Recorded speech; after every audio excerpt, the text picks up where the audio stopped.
নমস্কাৰ বন্ধুসকল, আজি এটি মই নতুন কবিতা লৈ আহিছোঁ আপোনালোকৰ মাজলৈ। সকলোৱে নিশ্চয় ভালেই আছে ঘৰতে। মই আজি লিখা কবিতাটো খন্তেকীয়া প্ৰেমৰ ওপৰত। কেতিয়াবা এনেকুৱা হয় যে আমি জীৱনৰ বাটত কাৰোবাক খন্তেকৰ কাৰণে লগ পাওঁ আৰু খুবেই আপোন হৈ পৰে যে আমি মনৰ কথা পাতিব আৰম্ভ কৰোঁ। কেইদিনমান পিছত আকৌ সেই ভালপোৱাখিনি নাইকিয়া হৈ যায় বা সেই আপোনজন আন ক'ৰবালৈ গুচি যায়। তেনে অনুভৱ কেনে পাইছে জনাব।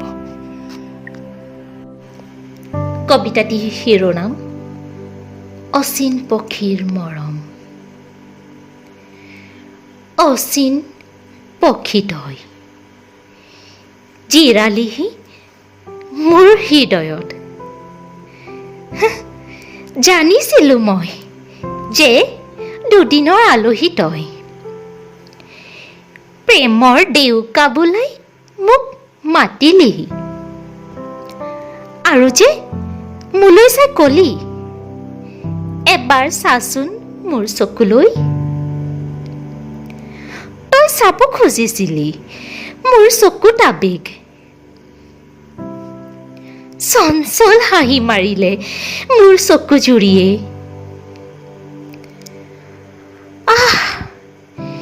কি যে মাদকতা তোৰ চকুত,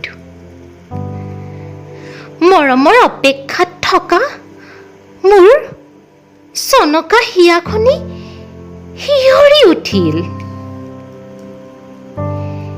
কিন্তু তই যে অচিন পক্ষী, খন্তেকৰ পিছতে আকৌ গুচি গলি তোৰ হেঁপাহৰ অজান দেশলৈ, তোৰ হেঁপাহৰ অজান দেশলৈ। ধন্যবাদ। কেনে পাইছে মতামত জনাব। ভাল লাগিছে যদি লাইক আৰু ছাবস্ক্ৰাইব কৰিবলৈ নাপাহৰিব। ধন্যবাদ।